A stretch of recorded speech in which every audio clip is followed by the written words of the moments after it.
بسم اللہ الرحمن الرحیم، welcome back to my YouTube channel. آج ہم بات کریں گے نماز کے بارے میں، جو بہت ہی اہم حصہ ہے ہمارے دین کا، ایک مسلمان کی زندگی کا۔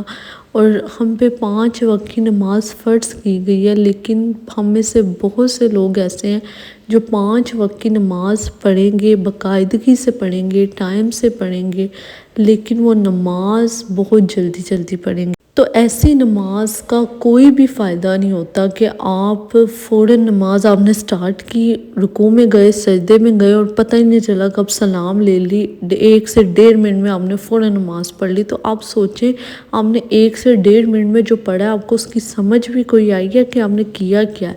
تو کائنڈلی اپنے رکوع کو، اپنے سجدوں کو لمبا کیا کریں۔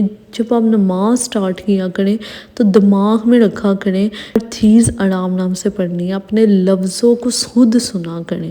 ہمارے میں سے بہت سے لوگ ہم بالکل ایسے ہی ہوتے ہیں کہ ہم نماز میں جو پڑھ رہے ہوتے ہیں ہمیں خود نہیں پتہ ہوتا، اور ہمارا دماغ دنیاوی باتوں میں گھوم رہا ہوتا ہے۔ یہ بالکل حقیقت ہے، اور شیطان ہمیں ادھر ادھر باتیں گھما رہا ہوتا ہے، یہاں تک کہ ہمارے آس پاس جو کچھ ہو رہا ہوتا ہے ہمیں سب کچھ نظر آ رہا ہوتا ہے، اور ہمیں پتہ بھی چل رہا ہوتا ہے، اور ادھر ہی ہمارا دماغ ہوتا ہے۔ لیکن جب آپ نے اپنے لفظوں کو آپ خود سنیں گے نا، آپ کا خود ہی دھیان دنیاوی باتوں سے ہٹ جائے گا۔ جو آپ پڑھ رہے ہیں آپ اس کو سنیں، اپنے کانوں سے سنیں، اور ساتھ ساتھ اپنے لفظوں پہ غور کریں۔ بے شک آپ کو مطلب آنا چاہیے ہر چیز کا، اور اگر نہیں بھی آتا تب بھی آپ اپنے لفظوں کو سنیں۔ کم سے کم ہم جو نماز میں چیزیں پڑھتے ہیں ہمیں ان کے معنی آنے چاہیے، ان کا ترجمہ آنا چاہیے باقاعدگی کے ساتھ۔ یاد رکھیں، قیامت کے دن بہت سے لوگ ایسے ہوں گے جنہوں نے باقاعدگی سے نمازیں بھی پڑھی ہوں گی، ٹائم سے پڑھی ہوں گی، لیکن ان کی نمازیں قبول نہیں ہوئی ہوں گی، صرف اس لیے کیونکہ ان کی نماز کا طریقہ صحیح نہیں تھا۔ تو آپ یہاں سے اندازہ لگا سکتے ہیں کہ نماز پڑھنا اور نماز اچھے طریقے سے، صحیح طریقے سے پڑھنے کتنا ضروری ہے۔ حدیث سے ہمیں بہت سی روایات مل جاتی ہیں جس میں نماز کا طریقہ بتایا ہوا ہے، اور اس کے علاوہ جو 2 سجدے ہوتے ہیں، کچھ لوگ ہوتے ہیں ایسے سجدہ کیا اٹھے پھر فوراً سجدے میں چلے گئے، یہ بہت غلط طریقہ ہے۔ 2 سجدوں کے درمیان والی دعا لازمی پڑھنی چاہیے، آپ کو ہر جگہ سے مل جائے گی، گوگل پہ، یوٹیوب پہ، آپ کہیں بھی سرچ کر سکتے ہیں۔ اور 2 سجدوں کے درمیان والی جو دعا ہے، اگر آپ کو نہیں آتی، یاد نہیں ہے تو یاد کر لیں، ورنہ آپ رب اغفرلی بھی پڑھ سکتے ہیں۔ یہ چھوٹی چھوٹی دعائیں ہوتی ہیں، آپ کو لازمی پڑھنی ہیں، اور اس کے علاوہ آپ 2 سجدوں کے درمیان بریک لازمی دیا کریں۔ ٹھہر ٹھہر کے نماز پڑھنی چاہیے۔ اللہ کو وہی بندہ پسند ہے جو ٹھہر ٹھہر کے نماز پڑھتا ہے۔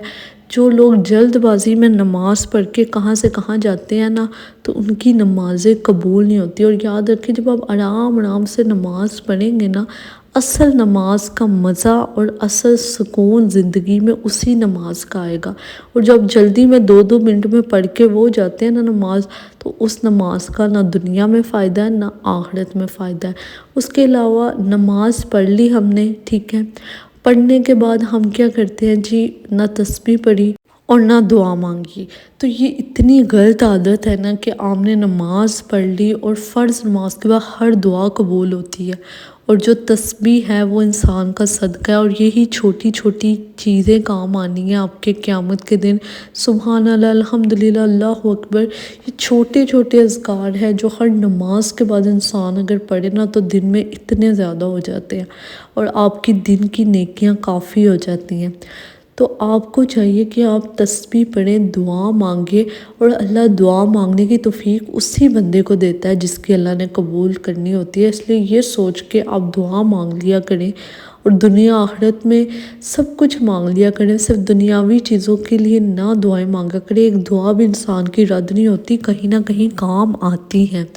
اور نماز کے بعد ہمیں چاہیے کہ یہ کبھی مت بھولیں، آیت الکرسی لازمی پڑھا کریں۔ اور وہ بندہ اگلی نماز تک اگر فوت ہو جائے نا، تو وہ سیدھا جنت میں جاتا ہے۔ اللہ کو آپ کی عبادت کی کوانٹٹی نہیں چاہیے، کوالٹی چاہیے۔ آپ کو چاہیے کہ آپ تھوڑا پڑھ لیں لیکن بہتر اور صحیح طریقے سے پڑھیں۔ کچھ لوگ نفلی عبادت کری جائیں گے اور فرض بھی پڑھی جائیں گے لیکن ان کا طریقہ صحیح نہیں ہوگا، تو ایسے ان کی عبادت بھی قبول نہیں ہوگی۔ تھوڑا پڑھیں اور ایسا پڑھیں، بہترین پڑھیں کہ اللہ کو پسند آئے، اور تب آپ کو بھی لگے گا کہ یہ نماز، یہ عبادت آپ کی قبول ہوئی ہے۔